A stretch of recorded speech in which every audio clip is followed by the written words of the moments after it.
Ortho. Gaffe. .com se demande Pourquoi? Et pourquoi pas?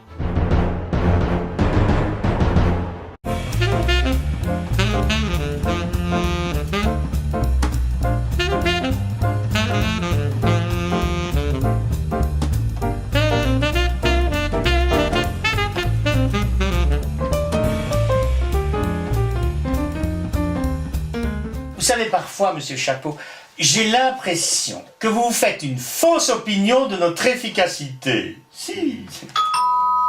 Oh, oh, oh, ça n'arrête pas. J'ai un vestige. Vous êtes joueur? Je ne sais pas si le moment est... Si, vous êtes joueur. Bonjour. Bonjour. Ah, joli chapeau. Très joli. Permettez-moi de vous présenter Monsieur Chapeau. Ah, bien sûr. Oui, notre adorable actionnaire. Et dites-moi, Monsieur Chapeau, vous êtes joueur? Non. Ah, c'est dommage. Oui, c'est un client un petit peu spécial. Hein. Oui, ben, c'est l'homme des vestiges, j'ai connu sa voix. Alors justement, j'ai un vestige à vous proposer. Bah oui, parce que vous savez qu'il fut un temps où on prononçait la fin des mots. Ah oui, je le sais. Oui, par exemple, il disait un enfante, un drape, une dente. Remarquez, ils avaient un petit problème pour le pluriel. Parce que comment arriver à prononcer un S après une consonne? C'est difficile. Comment dire des drapes, des enfantes, des dentes, c'est pas possible. Alors qu'est-ce qu'il faisait? Il cessait de prononcer la consonne qui précédait le S. Du coup, il disait des enfances, des draces, vous voyez, des danses. Vous comprenez? Oui, mais du coup, au XVIIe siècle, Oui. on ne prononce plus la fin des mots. Ah non. Eh ben non, on dit un enfant, des enfants. Je parie qu'on ne change pas l'orthographe. Bravo, chapeau! Exact. On écrivait des enfants, des draps, des dents. Vous voyez?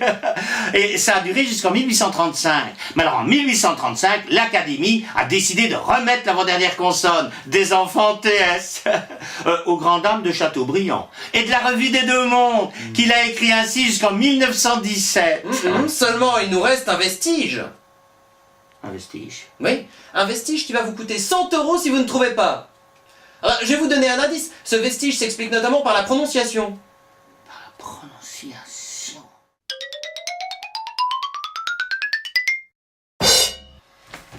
Mais il ne trouve pas. Ah, il ne trouve jamais. Tout le monde, tous les hommes. Ah ben oui, évidemment, parce que quand il est pronom, on dit tous, donc on est obligé de mettre TOUS. Alors du coup, il n'y avait pas de raison de remettre le T quand il est adjectif, d'où tous les hommes, on n'a pas mis TS. Ah là là, il est comme les économistes. Il se trompe tout le temps, mais il est incollable pour expliquer ses erreurs. Pourtant, c'était facile. Bon, seriez-vous joueur, mon petit chapeau? Je perds suffisamment d'argent comme ça. Bon, faut qui vous parle d'argent? Chapeau! Pardon? Donnez-moi votre chapeau. Si vous gagnez, je vous rends l'argent de Nestor. Mais par contre, si vous perdez, le chapeau. Je vous écoute. En guise de vestige, un mot à conserver 2 orthographes.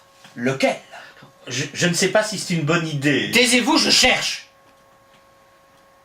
Ce mot vous ouvrira-t-il les portes du succès?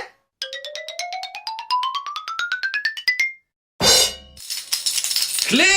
On disait une clef d'éclèse, comme en témoignant 1555 le grammairien Silvius. Ah oui, alors serait-ce pour cette raison que l'Académie française en 1835 accepte les 2 orthographes? Eh bien, on peut le supposer. Bon, Monsieur Chapeau, Monsieur Nestor, merci beaucoup pour cet après-midi très lucratif. Je suis vraiment désolé. Mon chapeau! Monsieur Dodino, un instant! Dis donc, il est pas très fut-fut votre chapeau là. Justement, rendez-moi son chapeau. Oh là, un chapeau belge comme ça. Ouh, ça doit bien valoir 200 €.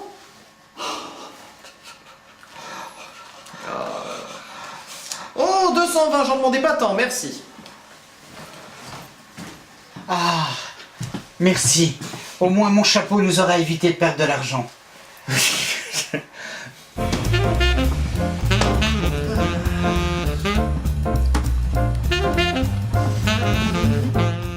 Ortho. gaffe.com se demande Pourquoi? Et pourquoi pas?